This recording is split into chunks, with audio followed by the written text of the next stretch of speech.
Curtis Axel, Ryback, any possible return of CM Punk? All that and more on this review of Monday Night Raw.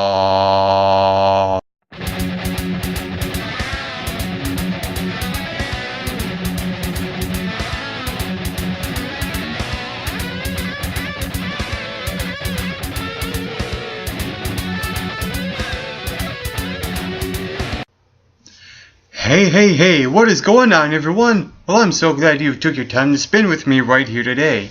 I am your co-host for the MRB Wrestling Review Show, Mike McRock Wilson.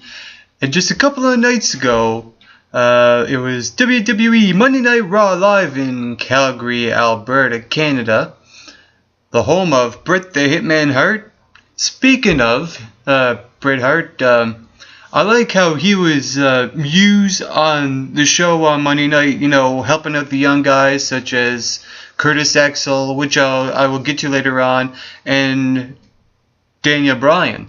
And the way Daniel Bryan reacted, he was like a little kid when he smiled when he saw Bret the Hitman Hart. Those are the little things I like about Daniel Bryan.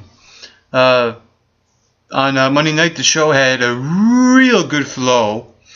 And with that being said, I like how the United States Championship match was then the Tag Team Championship match right after it. So it was just the way Raw was done last night was absolutely brilliant. The way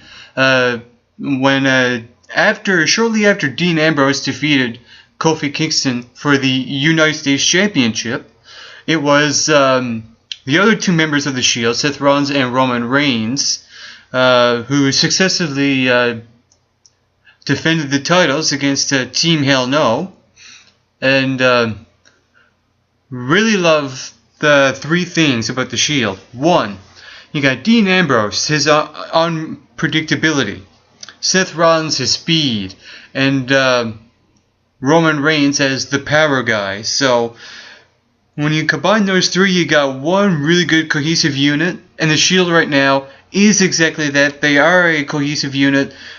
They are right now the best group that's on any promotion like Raw or SmackDown right now. And speaking of groups, there is one coming to Raw and SmackDown, the Wyatt family. I have a feeling that hopefully they will attack people that you'll least expect. Maybe a couple of divas. Or maybe Sheamus or Randy Orton. I think they will come out when you least expect them. And I hope that they bring something to the table that's, cool, new, different, and fresh. So right now I like what's sort of happening on Raw and SmackDown, because you got the groups coming in. You got 3MB. You got the Shield, and now you got the Wyatt family coming in. So right now it's looking good for three pairs in the WWE. Speaking of three pairs, I like the three-way pairing right now that's going on with the Intercontinental Championship picture. On Monday Night Raw, Fandango defeated Intercontinental Champ Wade Barrett when The Miz was the special guest referee. I'm still on the fence of The Miz being, the good guy. In this situation, I don't mind it, because The Miz, Fandango, and Wade Barrett actually work well together as a three-pair, and I like the way it's going in the Intercontinental Championship picture, becoming a triple threat match. I'm really going to enjoy what's going to happen, because I like the little things that happen when, The Miz sort of 1, 2, 3, Summer Rae got the pin over Fandango. Just those little things that happened on Raw that were really enjoyable, to say the least. So right now I like the way it's going. However, I do not like the way it's going with Curtis Axel, aka Michael McGillicuddy. Curtis Axel, of course, is a better name than the other one, because the other one is a mouthful. And the only thing that's not really coming out great out of this whole thing with Curtis Axel aligning himself with Paul Heyman is that Kurt Axel is actually trying a little bit too hard to being that nasty guy with Paul Heyman. I mean, with Brock Lesnar and CM Punk, those two actually really don't have to try so hard to be a villain, as opposed to Curtis Axel, because now he's debuted, and it seems like they're taking it a little bit into a direction that they really shouldn't be going with Axel. And another thing that they're doing with them is they're putting in Curtis Axel into these situations where he really don't benefit from. For example, last week on Raw, he got in the middle between the Triple H and Paul Heyman segment back and forth, going at each other. And this Monday on Raw, they put Curtis Axel in the middle of the rivalry with John Cena and, can I say Ryback? Or Ryback. And that really don't help Curtis Axel any. He got a count-out victory over John Cena later on. Even though it's a win, it just don't help Curtis Axel. I mean, the direction the WWE is taking Curtis Axel is not the best. It wasn't even the best debut, and hopefully it really don't go downhill. Hopefully next week on Raw they do something clean and fresh, and hopefully that they kind of like reboot, so to speak. That kind of thing. Anyway, also last night, Alberto Del Rio defeated Big E Langston. That out of mind, it really didn't really hurt Big E Langston as a loss, because Alberto Del Rio needs momentum going into his World Championship match against Dolph Ziggler. And shortly after the match, a little bit of thing going on now with Big E Langston and AJ Lee. It seemed that Big E Langston got a little upset that AJ Lee was taking it on Big E after losing his match. So I see something sort of happening. I don't know. I think it could be too soon. But if this does continue, you know, that's it for Big E and Ziggy. And that's how far as I'll take it. I think right now the seeds are planted. Let's just wait for the tree to grow, and I think eventually Dolph and Big E will split. Yet again, I said I think it's a little too soon, but I think Big E might be better off without Dolph Ziggler, because he needs to grow as an individual anyway. So hopefully when they do split, this will actually help Big E into evolving into the superstar that hopefully he will become. Also last night, John Cena responded to Ryback's challenge, and of course, you know, he got Curtis Axel anyway, which led to the match, you know, the main event match. And the only thing about Ryback that really don't help him right now is that he is talking too much on the microphone, and it seems to be he's taking shortcuts right now. I really don't like this Ryback. I don't think he should be talking all that much. You know, he's a big guy. He is a you know, very intimidating guy. You know, he is that you know, really intimidating force that really don't need to talk all that much, and hopefully this will drop soon. But even though it comes to that, I think if Ryback really don't win this 3 stages of hell, which I will also get to, I think Ryback will just plumble down. He really shouldn't lose the championship match to John Cena. And speaking of the 3 stages of hell, I mean, really, come on, this is a little ridiculous. I mean, it's going to take 10 minutes for all the superstars to come out in a lumberjack match, and then another 10 minutes to go back, you know, up to the ramp and back to the locker room anyway.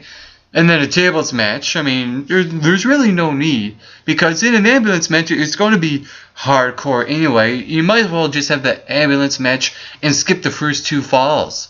I mean, really, that's a little bit predictable. So, and another thing I like to point out with this John Cena and Ryback feud is that it feels very long, and hopefully this is the last time they actually have a match together. Also last night, the Great Khali and Tons of Funk defeated 3MB. Need I say more? The Bella Twins defeated the Divas Champ Kaitlyn and Natalya, in which after the match you saw that Kaitlyn accidentally speared Natalya. I don't know. I don't think anything will happen between Natalya and Kaitlyn. I think with this thing now with AJ being the #1 contender, I think really AJ should be the Divas Champ because she's the one that's, she is the Divas division right now. I think AJ is. And Kaitlyn is just, the secondary diva right now, and she's the champ. I don't think she should be. AJ should be the Divas Champ. And also, Sheamus and Randy Orton defeated Team Rhodes Scholars in a tag team match, and Paul Heyman appeared on the highlight reel. Now, what I liked about this segment was that Chris Jericho kind of paid homage to the Alex Lifeson acceptance speech for the Rock and Roll Hall of Fame, doing the blah blah blah blah blah blah blah. I love the little things Chris Jericho done in that promo on the highlight reel with Paul Heyman, and then he got to the point. Where is CM Punk? And the way Paul Heyman is, he's an absolute genius, and Chris Jericho mentioned that. And of course he can also be a weasel, which also Chris Jericho mentioned. And trying to get to the bottom of the whole CM Punk situation, I really like what's going on because at least someone is talking about where has CM Punk been. And it's been like 6 or 7 weeks now. And it seems like that Chris Jericho and Punk, they say it's official that Chris Jericho and CM Punk will have a match at the next pay-per-view Payback. Here's what I think about that. Did you notice how Paul Heyman actually accepted the match for CM Punk and not CM Punk? Here's what I think. I think CM Punk will come out at Payback, yes. But I think he will not compete against Chris Jericho. I think because Paul Heyman accepted the match for Punk, this will set Punk off. And I think that this could be the reason that CM Punk and Heyman could split, and maybe Curtis Axel can take exception to it. And I think this is the direction they should go with Curtis Axel, is have a rivalry with CM Punk, and kind of make a little change into the story in that kind of way. So hopefully that happens. And with that being said, I like that CM Punk might show up. Hopefully he does. I don't think he will face Chris Jericho. I think he'll get on the microphone and say, I do not accept this match. You people don't want to see me wrestle, and then just leave. So I think that there's something along those lines should happen. I don't know if it'll be exactly that, but something along those lines I think should happen with CM Punk. I think that CM Punk, him coming back at Payback, maybe a little too soon. Maybe SummerSlam could be a little better because, I like to see a little bit more build-up. I just like to see CM Punk like actually in the audience. Because Payback is in Chicago, Illinois, it is an interesting coincidence, and hopefully, they play it, safe and not jump too far into it, as opposed to taking little steps, which I think they should do. Well, that was my review on Monday Night Raw. I'm your co-host for the MRB Wrestling Review Show, Mike Big Rock Wilson. Get plenty of rest, and always do your best.